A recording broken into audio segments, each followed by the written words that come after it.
to another session of book reviews with Mr. Elrod. Today we're going to be taking a look at a book that has been popular for quite some time now, ever since I believe I was in college. I've never read it before, mostly because I try to stay away from things that are pop culture. Movies have been made out of it. I've been told many times that I should read it, but I haven't. And so exclusively for you guys, specifically I guess I should say for you guys, I decided to pick it up, read it, take a look, and now I'll give you my thoughts. So that is Harry Potter and the Sorcerer's Stone, a book review that you've all been waiting for.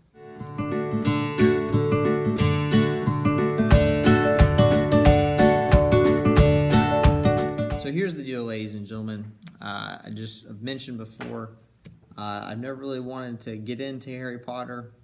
Nothing personal as far as my aversion to it. Just didn't feel like picking it up. So I've been encouraged by many people that I should give it a shot, and so I did. And initial thoughts and impressions. So first of all, I'll say that I didn't dislike the book as much as I thought I would. In fact, I wanted to come at it a little bit more critically, just because. I will say that I enjoyed it more than when I said I didn't dislike it as much as I thought I would. I enjoyed it more than I thought I would.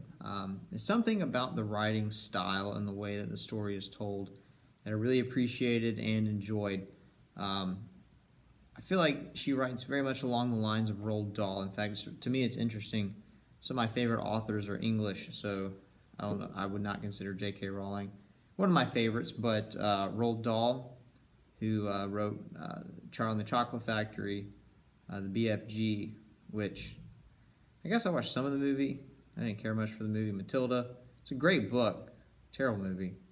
Absolutely terrible movie. Fantastic Mr. Fox, Charlie and the Great Glass Elevator, Danny Champion of the World. All those are fantastic books. So I feel like she writes very much along the same line and style as Roald Dahl. And of course, it's been a while since I've read a Roald Dahl book, so I can't do specific comparisons, but I'll talk about some of the things that I felt like maybe were deficiencies in the book. Also, I mean, obviously, J.R. Tolkien and Lord of the Rings trilogy. It's a great series of book. I guess that would be a trilogy of books. The Lord of the Rings. And one that maybe not a whole lot of other people know of, and I haven't really run into many people that have read his books, but an author by the name of Brian Jacques, who is no longer living, I found out, trying to do a little bit of research on him, but he's no longer living. An English author, wrote a series of books that are based on what's called Redwall Abbey. So it's basically the Redwall series, and you have a bunch of different things going on. Anyway, so those are some of my favorite authors, just fiction authors that I've read. I feel like as far as those are concerned, she probably most closely lines up with Roald Dahl in terms of the way the characters behave towards one another, their interactions, the type of, I guess, their manner of speaking and some of the language that they use, very similar. So I liked it a lot more than what is that? What is that book series? I can't believe I'm drawing a blank. Susan Collins. Hunger Games. There we go, Hunger Games. That was much better than Hunger Games. So I enjoyed the story. I think we talked in our last review video. Some of the issues that I have with young adult fiction these days is the fact that the kids have all the answers in a lot of them. And obviously in this situation, Harry doesn't have all the answers. He comes from a very difficult background. He's very unsure of himself going in, which I appreciate that. You feel like he's leaning on some of the other characters to help him out and to help navigate him through, move along. I mean, and of course, along those lines, I guess since he's the main character, he has to be special in some kinds of ways. And so, how quickly he takes to the game of Quidditch, that's kind of annoying at how good he is in the very beginning. But in that regard, I wasn't too terribly frustrated. It's just kind of the way you expect things to go. Now, obviously, I haven't read the whole series, and so some of the comments that I make might be ignorant in that regard, and I'm told that if I continue to read the series, then my mind will change on some of these things. But a couple of my thoughts, as far as what I thought maybe were issues with the book, is at first it seems like, and obviously a lot of people like J.K. Rowling, and she's an author. I'm not.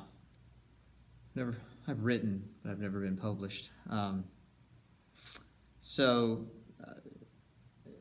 she maybe was thinking, I would assume maybe thinking about this, but I just really felt like sometimes the audience wasn't terribly clear, because a lot of it seems kind of childish and silly and things like that. And then all of a sudden you have some very dark themes that were running through the book, and some things that I thought were a little bit more mature, as far as you would need a more mature person reading the book. Things that I thought were kind of dark and spooky. So I thought that was kind of odd as they were going through there. You have the drinking of the unicorn blood and that whole scene in the Forbidden Forest. I thought that was kind of dark. That last, that conversation that he was having at the very end, whatever that professor's name is, Dibble, whatever, in Voldemort.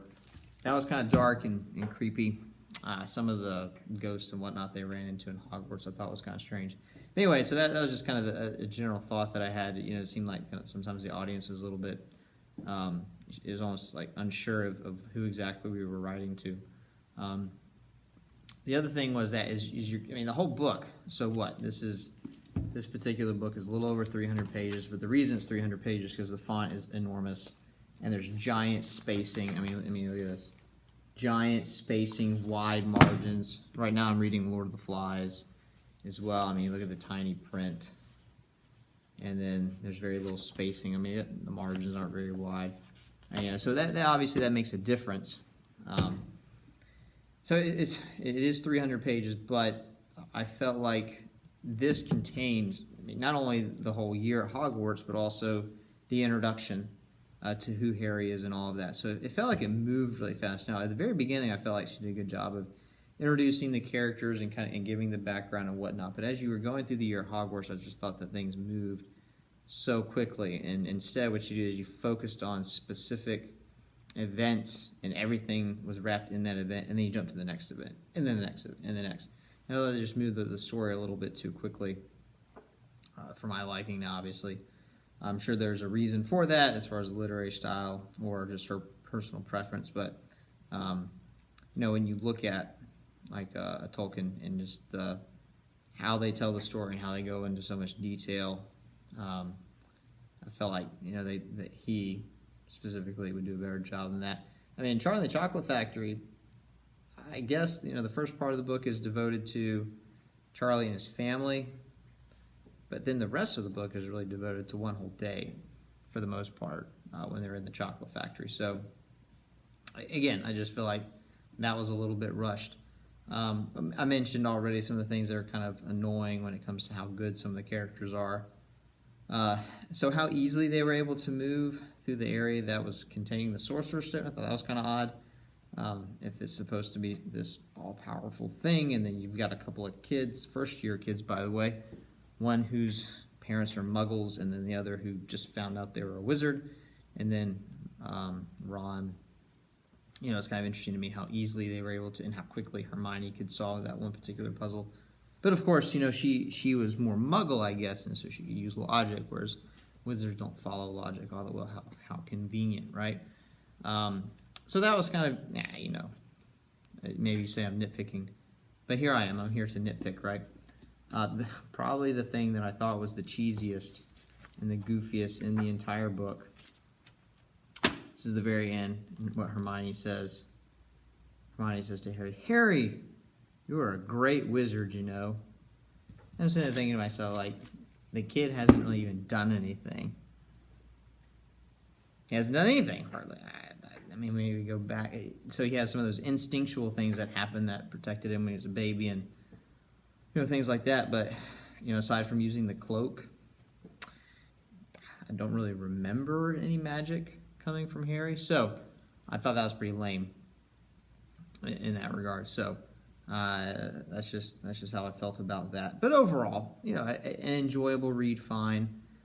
I don't really get what everybody's all excited about, but that's okay. That's just me. So I guess we'll read the rest of the books and we'll watch the movies, and you know, and I'll continue to be relatively underwhelmed. While J.K. Rowling goes off and makes, you know, millions and millions of dollars, which is fine. She's allowed, obviously, to do that, and I'm allowed to be underwhelmed. That's just the way that things work. So anyway, those are my thoughts on Harry Potter and the Sorcerer's Stone.